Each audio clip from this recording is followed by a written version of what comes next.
A very warm welcome to IDFC First Bank presents Leaders of Tomorrow Season 11. I'm Ritwika Gupta, and today on the show we are celebrating Women Entrepreneurship Day with a panel discussion featuring 3 enterprising women entrepreneurs. On the show today, I'll be chatting with Neha Motwani, founder Fitternity, Priti Rathi Gupta, founder LXME, and Mansi Sampat, founder the Blissful Women.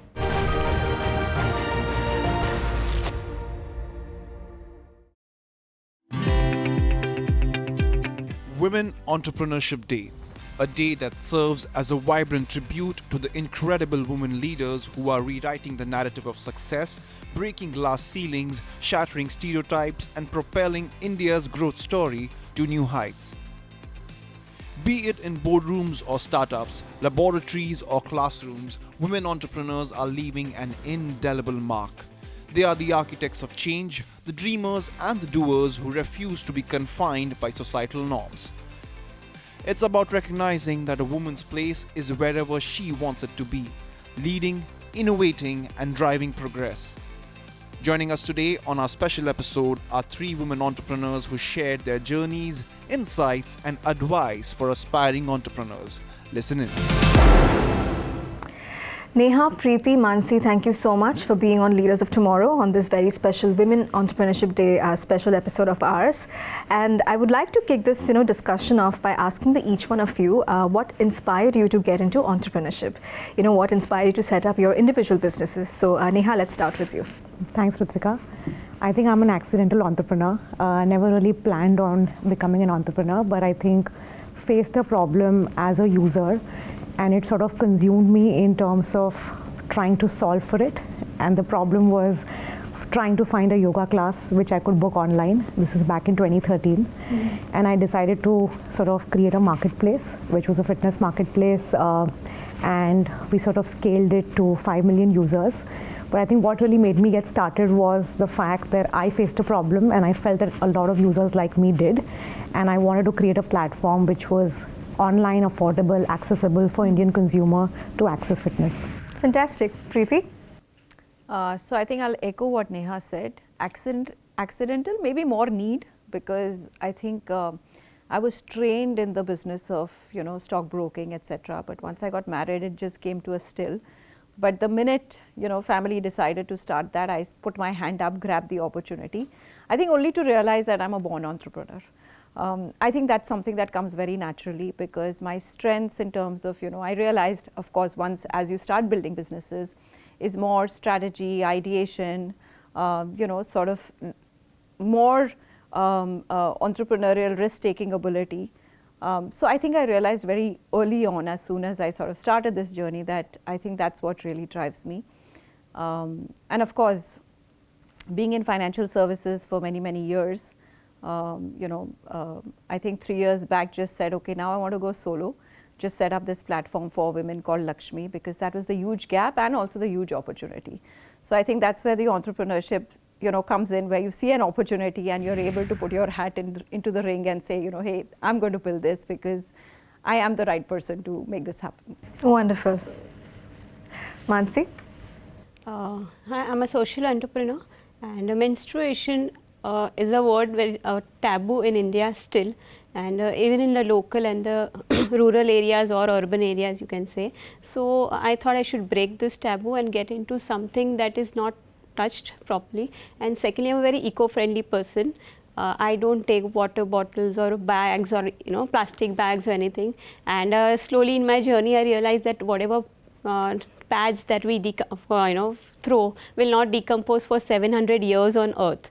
So I started this platform that a change is necessary in this kind of area where it's a taboo, but at the same time it's very much necessary to put a light on it. So we deal into eco-friendly products, and also through CSR and NGO help and all. We go to villages, adopt them, rural schools, etc., and give them the right product to be used during menstruation. So this is how I started. That's very inspiring. We'll come back to this. Neha, circling back to you, tell me, you set up Fitternity back in 2014. How have you seen the landscape for women entrepreneurs in India evolve and change, from where you started and right now today, maybe some of the opportunities that were prevalent, were not prevalent then, but they are right now, if you can talk to us about that. No, absolutely. And I think, you sort of hit the nail on the head, Ritwika, when you say that it has really evolved. So if you look at the Indian startup ecosystem back in 2014 when we started out, right? I think fundraising, scaling businesses was of course new. And there were literally hardly any women entrepreneurs. Getting funding, on the other hand, was so difficult, right? In 2020, which is very recent, only 1.5% of funding raised totally went to women entrepreneurs globally. So of course you can see that there is a gap, and I think earlier we were talking about it, right? I think it's at a funnel level problem.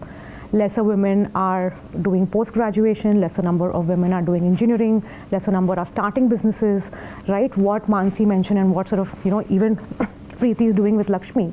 I think that's super critical, and that all is actually working. In the last 3 to 5 years, we are seeing that change. Today you see more number of women entrepreneurs out there, whether it is startup entrepreneurs or sort of just MSME entrepreneurs. And I think that shift has happened because A, we are more conscious about that bias, and B, I think at a systemic level, a lot is happening, to actually support women entrepreneurs from the grassroots level. Right.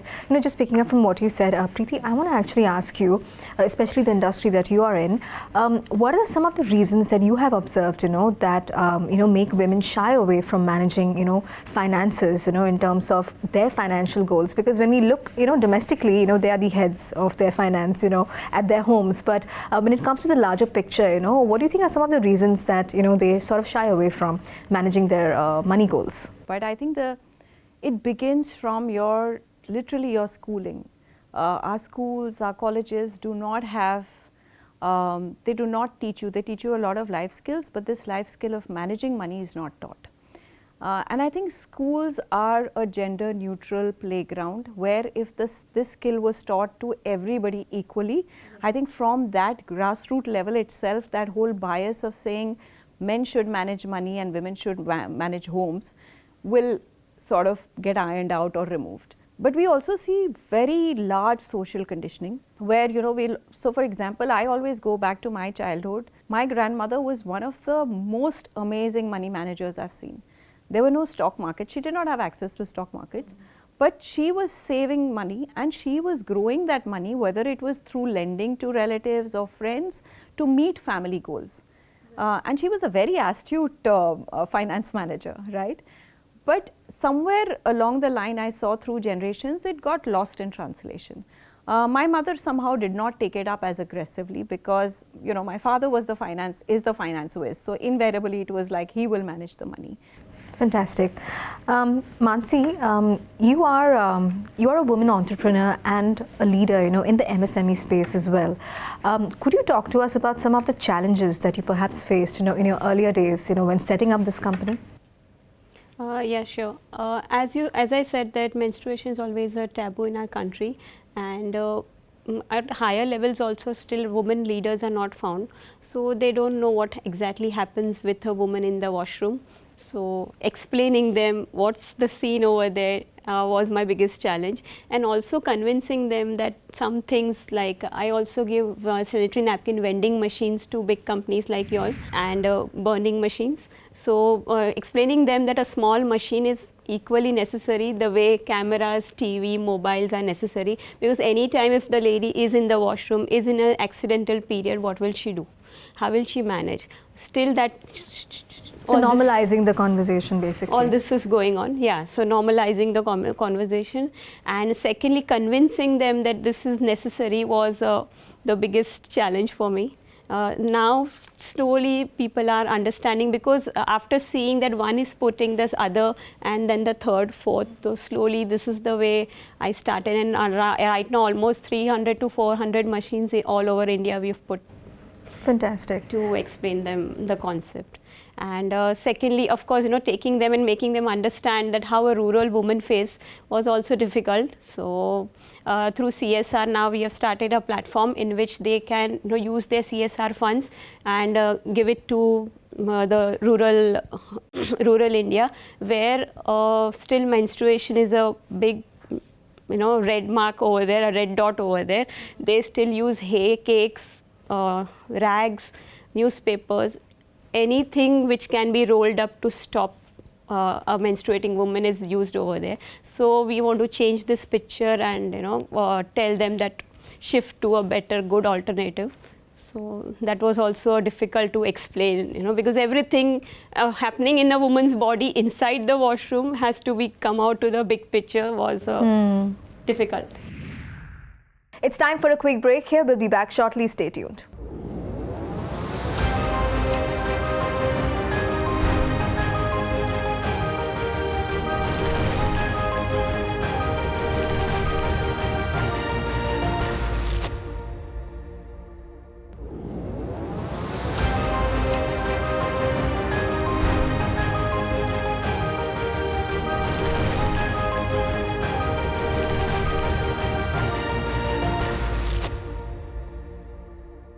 Welcome back to IDFC First Bank presents Leaders of Tomorrow Season 11. We are having a panel discussion on Women Entrepreneurship Day. Take a look.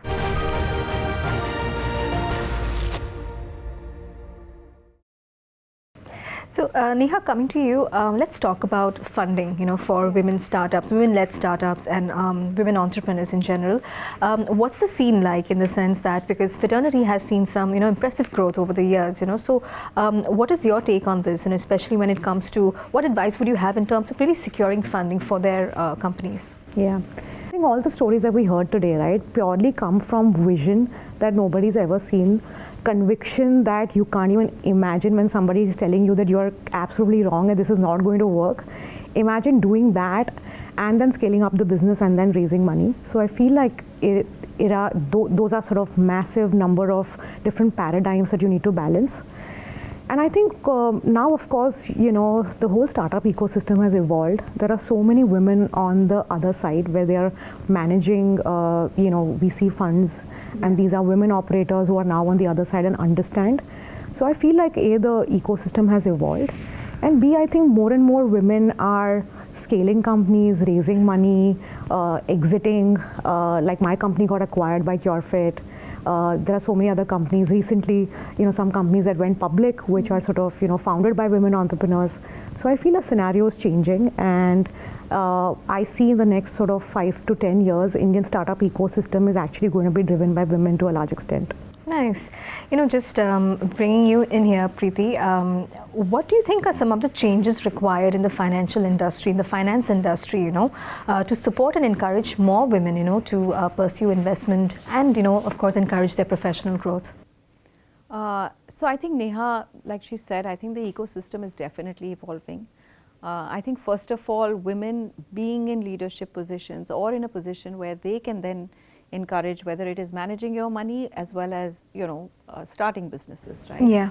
I think all of that is progressing, but what is, I think, important is for women themselves to sort of put their hands up. Because I see that there are a lot of, and I think Neha will agree with me, there are a lot of incubators now, accelerators, which are there just to support women entrepreneurs. But I think what it needs is for women to put their hands up. We are known as being risk averse. And I say this all the time, that as women, we are actually not risk averse, we are very risk aware. So if you tell me that this is the downside, this is how you can mitigate this risk, I understand it, I will definitely, get onto the bandwagon. I think what is lacking is typically an understanding of saying, look, when you start a business, there needs to be a plan. You need to have, particularly I think what I've seen personally with a lot of women is that there's no distinction between personal finance and business finance. So we start a business believing that this will give us quickly, help us live our pay for our personal expenses also. And it is important to keep that aside and say, listen, for a year or 2 years, my personal finance has to be met by a separate corpus, and this is something that I'm building, and in the future maybe it will help. So I've always found that one piece little missing. I think the second is for women really to, where they don't participate is really networking. And I think it's very important. Nice. Mansi, coming to you, would you like to add on to that, like the funding bit of it? Is there something that you faced as an entrepreneur as well? Yeah, still facing. So I think they, and most of the entrepreneurs have faced this problem because the incubators or the venture capitalists and all, they need a proper, a plan, blueprint and everything, which is not ready with women entrepreneurs most of the time, because they feel that, okay, this is a home-based business and they are looking for somebody who needs profit. So the business should make profit. So this gap needs to be bridged. So that is not happening, I guess, at this time. That is why they are taking so much time in getting the funding. And by the time the funding does not come, so the woman who is already a little bit of, shaky that ye hoga, nahi hoga, is this possible, not possible. And that time people are not believing in her.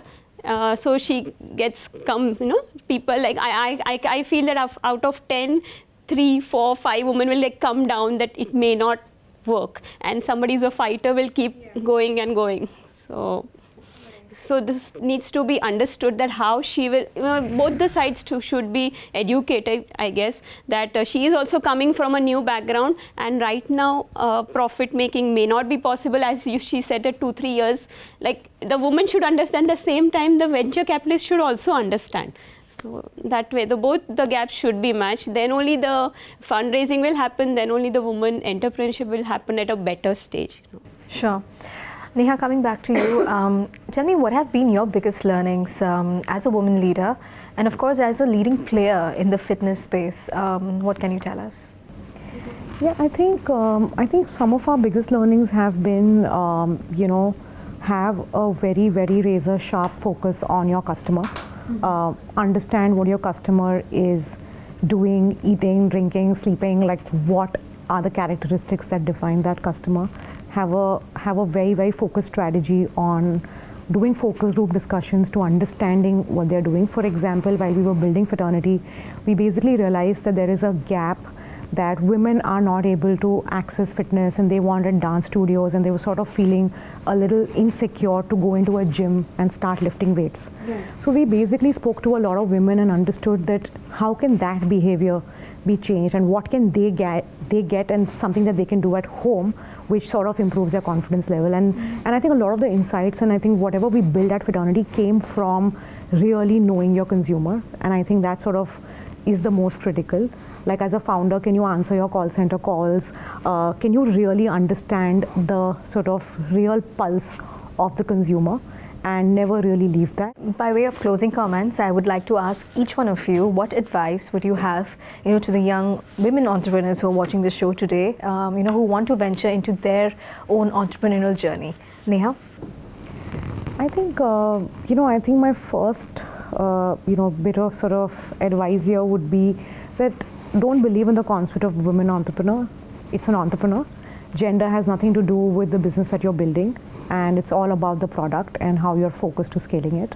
I think that's number one, and that's something that has sort of guided me. I have never come across any bias, any issue there, so nobody will. And if you do come across such an issue, it should be a non-issue, and you should sort of act in that regard, that it is my product and what I'm building. Fantastic. Priti? So I think every entrepreneur is driven by their vision and their conviction. So I think keep that, because the naysayers are many, and especially to a woman. I think people will always question whether it is people at home, people outside. So I think your conviction, and that conviction comes in, like Neha said, if you are well prepared. If you have a business plan, put it together. However, at every stage a business refines its business plan, right? But at least start putting it together. It doesn't have to be the best or the perfect. It's the best to your knowledge. But at least you have some working based on which you can sort of say, okay, this is viable, or this is why I want to do this. Absolutely. Mansi? I would like to add to this that, of course, vision is the most important thing. So vision and goals, what are your exact goals behind starting your company, that you should never forget at every stage. So then that creates a little clarity in your mind as, and also to your customers, to your venture capitalists, everybody, that this is my vision. Whatever it is, a social goal, a personal goal, financial goal, what you want at the end of it, that should be very clear at every stage. And secondly, don't mix it up with your, all the time with the product selling, and don't be behind the, all of us eventually come to that vicious circle of product, money, sale, product, money, sale. Right, wonderful. I think those were some really insightful takeaways, and this was a very comprehensive discussion, I must say. Well, thank you so much, Priti, Neha, Mansi, for your time, on this very special episode of Women Entrepreneurship Day. Thank you so much for being on the show. Thank you. Thank you. Thank you. Thank you. With that, it's a wrap on this episode of IDFC First Bank Presents Leaders of Tomorrow Season 11. We hope you enjoyed the discussion. Thank you for watching. Goodbye.